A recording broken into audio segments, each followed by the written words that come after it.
They're lonely now, and what they never realized about you is you weren't just someone who loved them. You were the emotional oxygen in their life. And I want you to sit with that, because this is not a compliment meant to keep you stuck. It's a truth meant to wake you up. When you love an avoidant, you often become so focused on proving your worth that you forget how much of your presence was quietly holding their world together. You weren't just giving affection. You were giving regulation. You weren't just offering support. You were offering stability. You weren't just being kind. You were absorbing the cost of their distance so they could keep feeling safe without ever fully learning how to stay close. That's why emotional oxygen is the right phrase. Because oxygen is invisible when it's there, but everything collapses when it's gone. And that is exactly how your love functioned in their life. They didn't always notice it because they were breathing it daily. They were used to it. They normalized it. They treated it like background.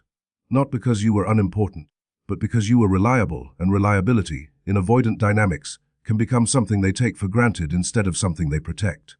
You see, an avoidant's loneliness doesn't begin when you leave. That's the part that confuses people. They can look calm at first. They can look relieved. They can even look happier. And you think, how can they act like I never mattered?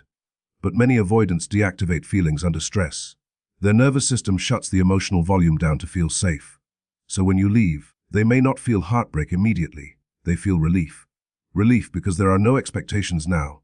Relief because there is no pressure to communicate. Relief because they don't have to explain themselves. Relief because intimacy is no longer knocking at the door. But relief is not wholeness. Relief is simply the absence of pressure. And once the pressure is gone, the deeper thing begins to show up, the emptiness. And that's where you come in. Because your presence was not just romantic, it was functional. You were the one who made their emotional life easier without them realizing it. When they were overwhelmed, you soothed. When they disappeared, you stayed calm. When they came back, you forgave. When they were distant, you reached. When they were confused, you tried to understand. You kept the connection alive through your consistency, even when theirs was on and off. That is emotional oxygen. Because for many avoidants, closeness feels like a threat and distance feels like safety. So they build their lives around managing closeness. They control it. They ration it. They pull away to breathe. And the person who stays attached through that becomes a kind of stabilizing force. You become the safe base they run from and run back to. You become the soft landing.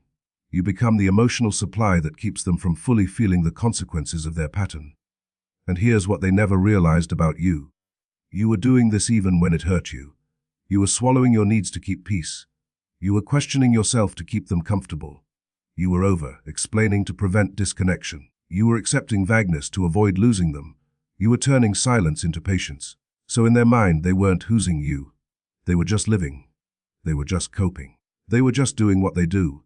But in reality, you were paying the emotional bill for the relationship. And when you pay the bill long enough, the other person starts to forget there is a bill at all. That's why they don't realize your value while you're there.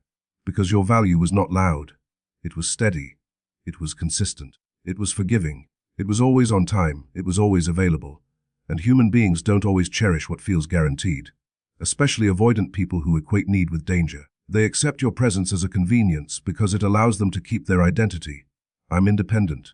While still receiving the comfort of closeness. So when you leave, they don't lose person. At first, they lose a system. They lose the person who responded when they went quiet. They lose the person who made their distance feel normal. They lose the person who turned their inconsistency into something survivable. They lose the person who gave them warmth without asking for the same. They lose the person who kept the door open. And now their loneliness starts to form, because loneliness is not just being alone. Loneliness is when you reach for the comfort you relied on, and it's not there anymore. They never realized how many little moments you filled, how many quiet nights you softened, how many stresses you absorbed, how many insecurities you neutralized, how many times you made them feel wanted without requiring them to show up fully. They never realized that your presence made life easier, because it gave them reassurance without forcing them into deeper vulnerability. And this is why the loneliness hits later. Because at first, they enjoy the relief. They tell themselves they're fine. They distract themselves, they work. They scroll, they talk to people, they flirt, they keep moving. But eventually, the noise fades. The nights come. The weekends come. The moments come that require a deeper kind of connection, and there is no one there. And the hardest part is not missing you as a memory, it's missing you as a function. They miss being understood without having to explain. They miss being forgiven without having to repair. They miss being cared for without having to be consistent. They miss being chosen even when they didn't choose back clearly. And when they finally realize that, it can feel shocking even to them. Because they didn't realize they were attached until the oxygen disappeared, and they started gasping. So if you're listening and your heart is aching, I want you to hear this clearly. Their loneliness is not proof you should go back. Their loneliness is not proof of maturity. Their loneliness is simply what happens when your presence is removed, and the consequences finally begin. It's what happens when someone realizes they built comfort on your availability, instead of building love on mutual effort. And the deeper truth is this: if you were the oxygen, then you were also carrying too much. You were doing a job love was never meant to do. Love is not supposed to be life support. Love is supposed to be shared breath, shared effort, shared responsibility. So yes, they're lonely now. And what they never realized about you is that your steady presence was a gift they treated like air, until it was gone. Stay to the end, because avoidants don't process loss like most people, and the reason they look fine at first is the exact reason loneliness hits them later. This is the part that messes with your head, because you leave, or you detach, or you finally stop chasing, and instead of the reaction you expected, they look calm, they look relieved, they look unbothered. Sometimes they even look happier. And if you're the one who loved deeply, who felt everything, who tried, that image can feel like a punch to the chest, like proof that you were never important. But what you're seeing most of the time is not the absence of attachment, it's the presence of a defense. Avoidant attachment doesn't mean they don't feel. It means they don't tolerate feeling for long when it threatens their sense of control. When emotional intensity rises, their nervous system often goes into protection mode, and protection mode can look like numbness. It can look like distraction. It can look like, I'm okay. It can look like shutting down the emotional volume so they can breathe again. So when you leave, their first sensation is often not heartbreak, it's relief. Relief because there's no pressure to communicate now. Relief because there's no expectation to show up now. Relief because the relationship no longer asks them to be emotionally present in the ways they struggle with. Relief because the mirror of intimacy is gone, and they don't have to face themselves. That relief is real, but it's not the full story. Relief is like taking off a heavy backpack. It feels good immediately, but it doesn't mean you're strong. It means the weight is gone. And for avoidance, intimacy can feel like weight, even when they love the person. Not because the person is a burden, but because closeness triggers vulnerability, and vulnerability triggers fear. Fear of being seen, fear of being needed, fear of disappointing, fear of being trapped, fear of losing control. So when the relationship ends, their system can say, finally I'm safe. And that's why they don't miss you right away. They don't sit in the feelings the way you do. They don't replay the memories and cry on day one. They don't necessarily feel the emptiness immediately, because their coping strategy is to shut the door on the room where those feelings live. They distract. They stay busy. They keep moving. They fill the silence with noise. They might throw themselves into work, friends, the gym, scrolling, flirtation, anything that keeps them from having to sit with the quiet. And to the outside world, they look over it. But here's what nobody tells you. The nervous system can delay grief. It can postpone it. It can numb it. It can distract from it. But it can't erase it. Eventually, the body collects what the mind avoided. Eventually, the quiet arrives. Eventually, the moment comes when there's no distraction big enough. And that is when loneliness hits. Loneliness hits when the avoidant realizes that the comfort they used to access through you is no longer available. Not the dramatic comfort, not the romantic moments, the everyday comfort. The background safety of knowing someone cared. The familiar warmth they could return to when life felt hard. The person who used to answer. The person who used to forgive. The person who used to make them feel grounded without demanding too much in return. This is why it hits later. Because loneliness isn't always about missing the person first. Loneliness is about missing what the person provided.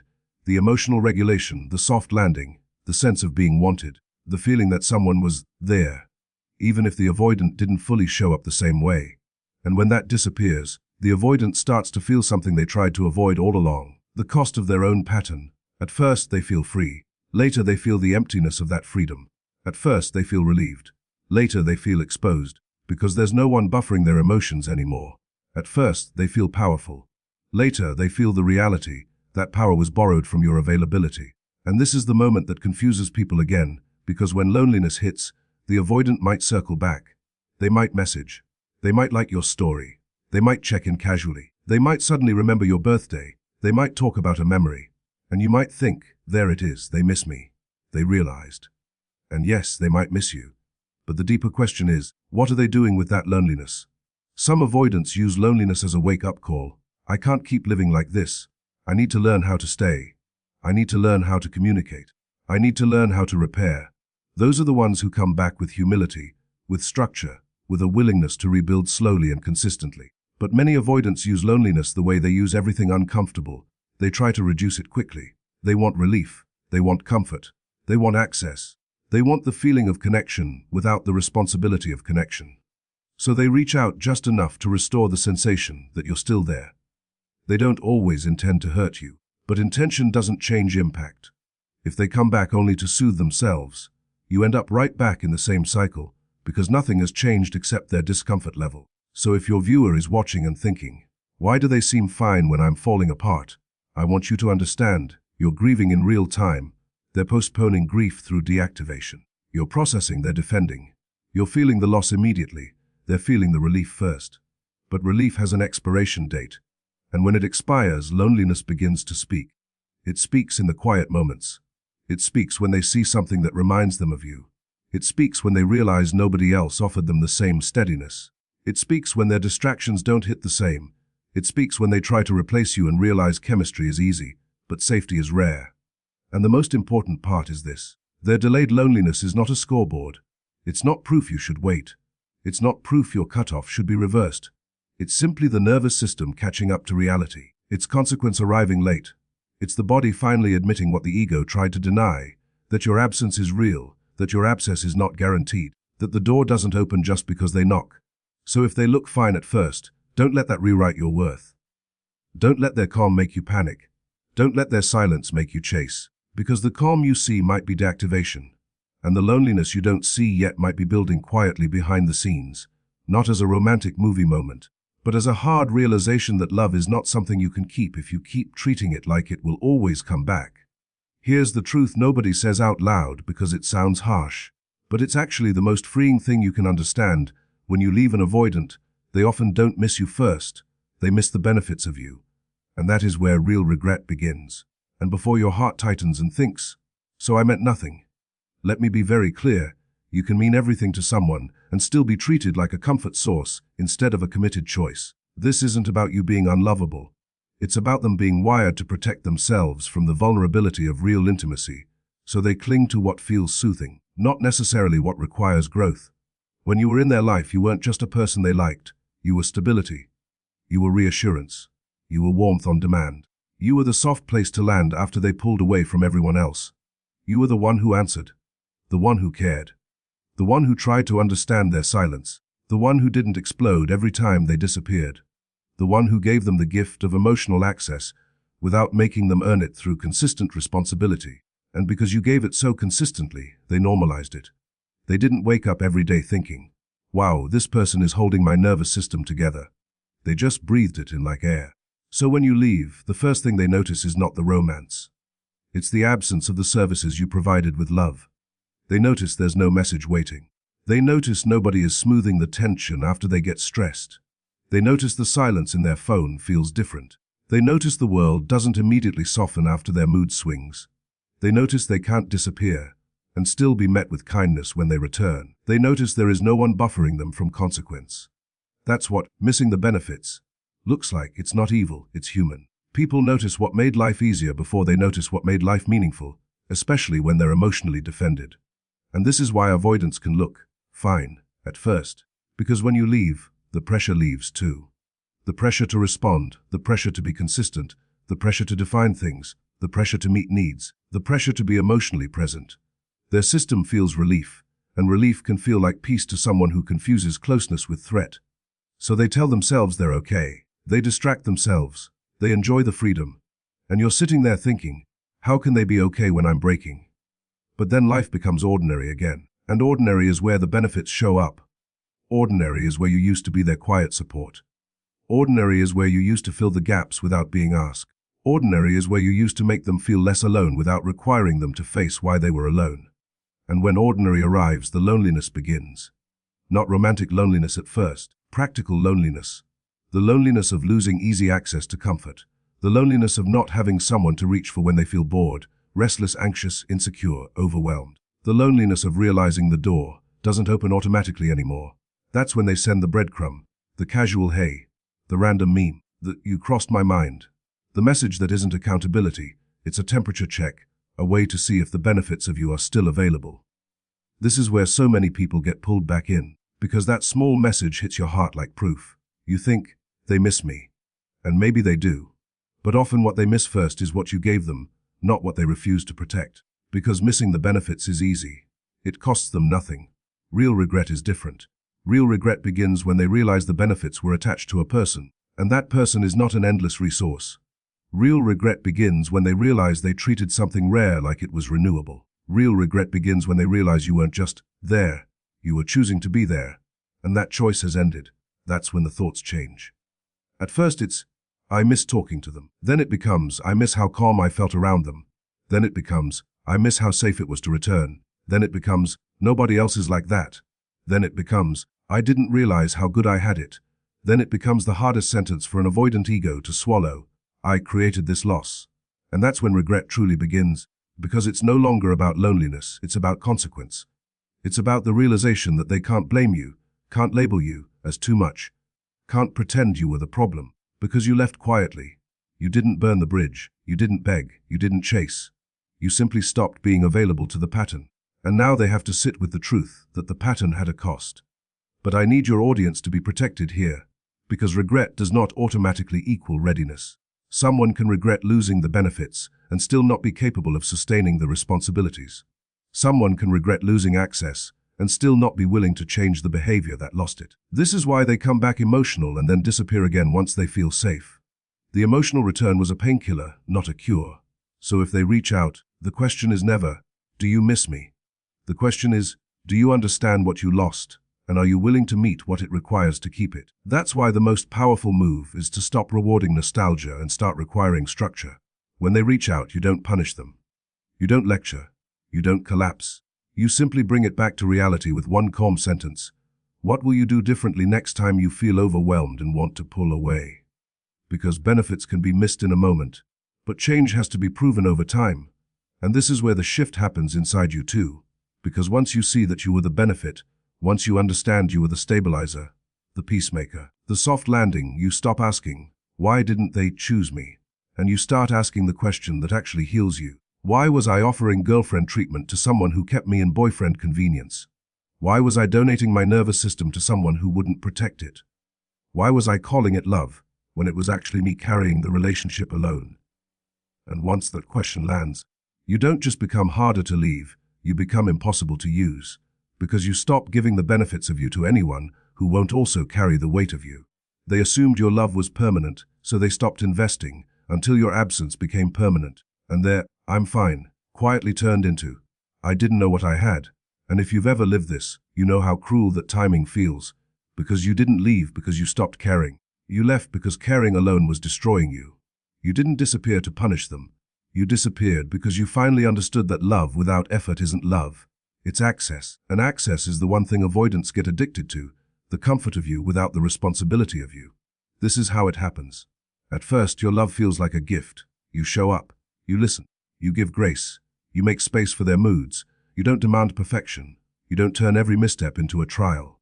You try to understand their fear. And in the beginning, they do feel it. They feel relieved around you. They feel seen. They feel like they can breathe. But then something subtle starts to shift, not because you did anything wrong, but because your consistency becomes predictable. And what is predictable starts to feel guaranteed. They stop waking up thinking, I should protect this. They start waking up thinking, it will still be here. That's the dangerous part, because the moment someone believes your love is permanent, they unconsciously stop paying the price to keep it. So they invest less, not all at once, slowly, quietly, a little less effort here, a little more distance there. A message left on read, a call delayed, a plan not confirmed, a story busy that becomes a habit. And you, because you love, you compensate, you fill in the gaps, you make excuses for them, you carry the emotional weight so the connection doesn't collapse. You become the bridge, and when you're the bridge, the other person forgets what it costs to cross. They don't think about your anxiety. They don't think about your waiting. They don't think about how much energy it takes to stay warm when you're being met with cold. And the avoidant, because they fear pressure, begins to treat your patience like proof that they don't need to change. They interpret your forgiveness as permission. They interpret your understanding as an endless extension. They interpret your loyalty as a guarantee. And that's why they stop investing, because investment requires vulnerability, and vulnerability feels risky, but your love feels safe, because it's always there. And they don't realize that the safest love in the world can still run out when it's being drained. This is also why avoidants often seem fine when you finally detach. Because when you leave, they feel relief first. Relief is not joy, it's not healing, it's just the nervous system exhaling because the expectation is gone. No more conversations about feelings, no more accountability, no more pressure to define, no more fear of being needed. They tell themselves they're okay, and part of them genuinely believes it, because they've trained themselves to survive by disconnecting. Their pride stands up before their heart even has a chance to speak. Their ego says, I'm good, because admitting loss feels like admitting need, and need feels like danger. But here's what changes everything. Your absence becomes permanent. Not permanent because you blocked them in anger, but permanent because you're not the same person anymore. Permanent because your nervous system has learned what peace feels like without them. Permanent because you've stopped being reachable in the old way. Permanent because the door doesn't swing open just because they knock. Permanent because you stopped responding to breadcrumbs like they were meals. Permanent because you finally treated your heart like something sacred. That permanence is what breaks the illusion they were living in. Because as long as they believed your love was permanent, they could delay growth. They could delay responsibility. They could delay change. They could keep you in a waiting room and assume you'd still be there when they were ready. They could act like connection was an app they could reopen whenever they felt lonely. But when your absence becomes permanent, they face the one thing they've been avoiding, consequence that can't be negotiated. And that's when their I'm fine starts cracking. It doesn't always crack loudly. Sometimes it cracks in tiny moments. They reach for their phone and realize there's no safe person to text. They have a stressful day and realize no one is soft with them anymore. They feel restless at night and realize distraction isn't the same as connection. They meet people and realize chemistry is easy, but being understood the way you understood them is rare. They notice that other people require effort, and suddenly they remember how much you gave without demanding repayment. They remember that you stayed kind even when they were inconsistent. They remember how forgiving you were, and slowly, the loneliness turns from a surface feeling into a deeper realization. I didn't just lose a person. I lost a kind of love I may not find again. And that's where I didn't know what I had finally appears. Not because they suddenly became wise, but because reality finally taught them what your presence was doing. Your love wasn't just affection, it was stability. It was emotional safety. It was regulation. It was the quiet support that made their life smoother. And when it's gone, they feel the rough edges of their own pattern. They feel their own inconsistency echo back at them. They feel what it's like to not have someone translating their silence into. They're just overwhelmed. They feel what it's like when disappearing doesn't lead to forgiveness. It leads to distance. But your viewer needs to hear this part clearly, because this is where people relapse. They see the regret and they think it's a promise. They see, I didn't know what I had, and they confuse it with, I'm ready to keep it. But realizing loss is not the same as learning consistency. Loneliness can create emotion, but it doesn't automatically create maturity. Someone can miss you deeply and still return to the same pattern the moment they feel safe again. That's why the only thing that matters is whether their regret becomes responsibility, whether their words become structure, whether their realization becomes new behavior over time. Because the real tragedy isn't that they didn't know what they had. The real tragedy is if you go back and teach them, again, that your love is permanent even when their effort is optional. And the old cycle starts breathing again through a slightly different apology, a slightly sweeter message, a slightly softer voice, while the foundation stays the same. This is why many avoidants come back. Sometimes it's growth, but sometimes it's just discomfort and lost access. And the difference matters more than the comeback itself. Because when an avoidant returns, it rarely looks like manipulation on the surface. It looks like a soft message. It looks like nostalgia. It looks like a sudden apology. It looks like, I've been thinking about you. And if you've been craving relief from the ache of uncertainty, your heart will want to call that love. Your nervous system will want to call that safety. But the truth is, anyone can return when they feel lonely, bored, guilty, or uncertain. The real question is what they are returning for, responsibility or relief. Avoidants don't always come back because they've changed. Many come back because your absence created a problem they can't solve the way they used to. When you were available, they could regulate their discomfort by touching the connection whenever they wanted. A quick text, a breadcrumb, a casual check-in, just enough to restore the feeling that you were still there. That wasn't necessarily malicious, it was habitual. It was the nervous system treating you like a stabilizer. So when you detach, when you stop reacting, when you stop being predictable, their old way of calming themselves stops working. They feel a new kind of discomfort, not always heartbreak, but uncertainty, loss of control, loss of the safety net, the realization that access is no longer guaranteed. That discomfort can produce a comeback that feels intense. They might suddenly sound sincere. They might suddenly sound emotionally open. They might even say the words you've been waiting for. And your brain, because it wants the pain to end, starts building a story. They realized. But there are two kinds of realization. One is, I miss the comfort. The other is, I'm ready to become consistent. One is about what you give them. The other is about what they must become to keep you. A return driven by lost access is usually urgent and vague. It has heat, but no structure. It is strong emotion with weak accountability. They'll say, I miss you. But they won't say what they'll do differently. They'll say, can we talk? But they won't acknowledge the pattern that broke trust. They'll say, I want you. But they'll avoid clarity, avoid timelines, avoid any agreement that would limit their ability to pull away again. They want the door to reopen, but they want it to reopen into the same old room, the room where they can disappear, return, and still be welcomed as if nothing happened. A return driven by growth moves differently. It doesn't demand immediate closeness. It doesn't rush you. It doesn't treat your caution as punishment. Growth-based returns feel slower, steadier, more grounded. They include ownership. They include repair. They include specifics. A person returning from growth will often say something like, I can see the way I shut down and disappeared. I know that hurt you. I'm not asking you to trust me instantly. I want to rebuild this differently. Notice what's missing, blame. Notice what's present, accountability. This is how you tell the difference. You don't judge by intensity, you judge by response to structure. Because structure is what separates real change from emotional impulse. Structure is boundaries. Structure is clarity. Structure is consistent communication. Structure is repair after disconnection. Structure is a plan for what happens next time they feel overwhelmed. Avoidants who want relief hate structure, because structure removes the option of disappearing without consequence. Avoidants who want growth may feel scared of structure, but they respect it, because they understand that love without safety is just anxiety with chemistry. So you test one thing without testing them like a game. You simply require reality.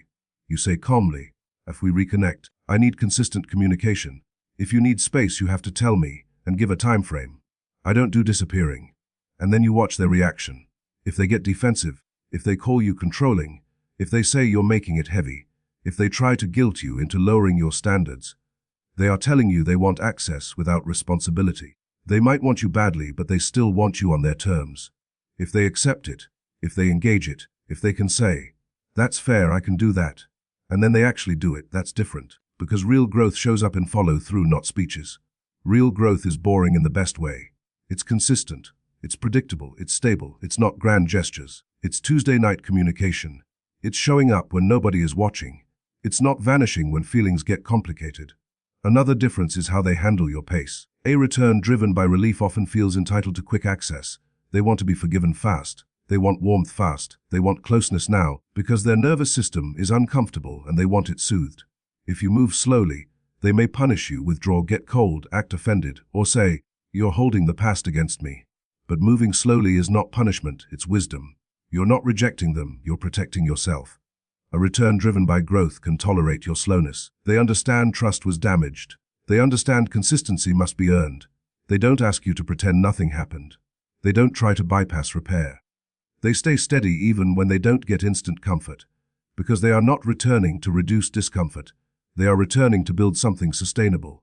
And the final difference is what happens after they feel safe again. Relief-based returns fade once access is restored. They get what they came for: connection, reassurance, emotional warmth. And then the pattern returns. The texts slow down. The effort drops. The ambiguity creeps in. The distance comes back, because the discomfort that drove them to return is gone now, and nothing internal has changed. Growth-based returns don't disappear after the honeymoon of reconnection. They keep showing up. They keep communicating. They repair quickly when tension appears. They don't use silence as a weapon. They don't use your fear of losing them as leverage. They understand that being chosen isn't a moment, it's a pattern, and they start living like someone who is choosing you on purpose, not someone who is visiting you for relief, and leaving you with the bill of heartbreak again. In the final part, I'll give you the one sentence that exposes everything, whether they're returning with real change or just needing you for relief. And this keynote matters because it protects your viewers from the most common trap of all, mistaking emotion for transformation.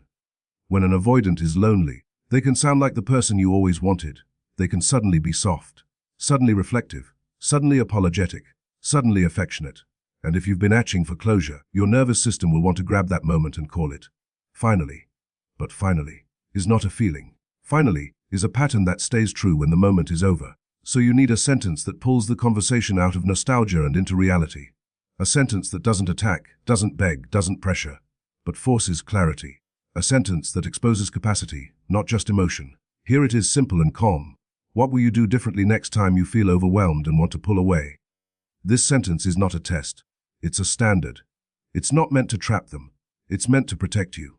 Because the avoidant pattern doesn't break in the moment they miss you. The avoidant pattern breaks in the moment they feel overwhelmed and choose communication instead of disappearance. That's where change is proven. Not in longing, not in tears, not in apology. In the next trigger. In the next wave of discomfort. In the next moment when intimacy rises and their old instincts tell them to vanish.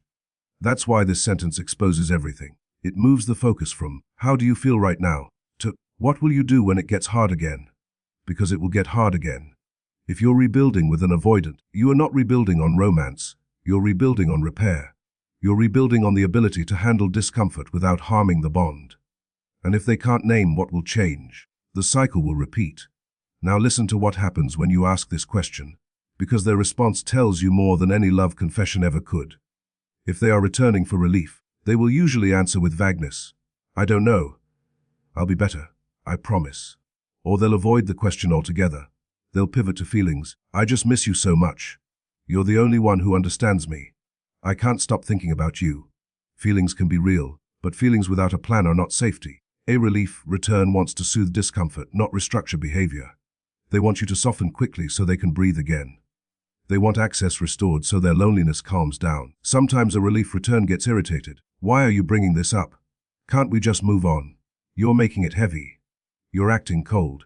Irritation is often a sign that your clarity is threatening their ability to return without accountability. Because the moment you ask for different, you're asking for responsibility, and responsibility removes their favorite escape route. Sometimes they use guilt. So you don't trust me. I thought you were different. I'm trying and you're punishing me.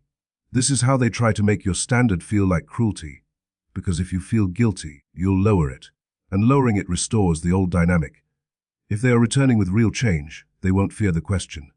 They might feel uncomfortable, but they will respect it. Because people who want healthy love understand why standards exist. They will answer with specifics. They might say, next time I'm overwhelmed, I will tell you directly that I need space, and I'll give you a time frame. They might say, I will not disappear. I will communicate even if it's short. They might say, I will not punish conflict with silence. They might say, I'm working on this pattern and I'm taking steps to change it. They'll acknowledge your experience. They'll validate the impact. They'll accept that trust has to be rebuilt slowly. But your viewers must understand something crucial. Even a perfect answer is not proof. A perfect answer is only an invitation to observe.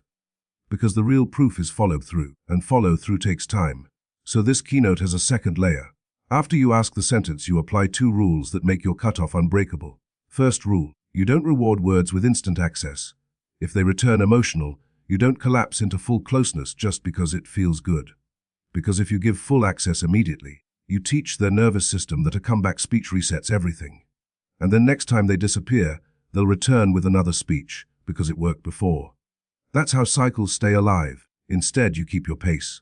You stay kind, but you stay structured. You say, I'm open to talking, but I'm moving slowly. Consistency matters to me. This is the difference between being warm and being available. You can be warm without reopening the door fully. Second rule, you measure the relationship by behavior in ordinary moments, not dramatic ones. Avoidants can show up beautifully when they fear losing you.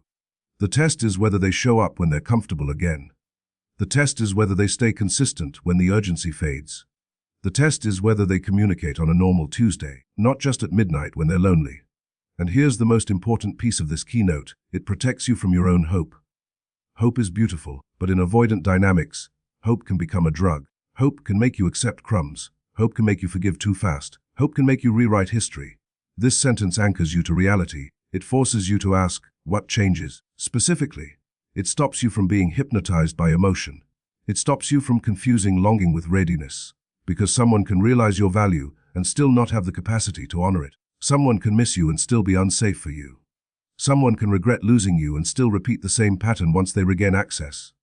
That's why the sentence is so powerful. It doesn't ask for love, it asks for behavior. And if your viewers take one lesson from this entire video, it should be this. If they cannot tell you what will be different, then nothing will be different. If they cannot name a plan, they are not bringing you change, they're bringing you a temporary emotional wave. And your heart is not a place for temporary waves. Your heart is a home. And only someone who can stay should be allowed to live there.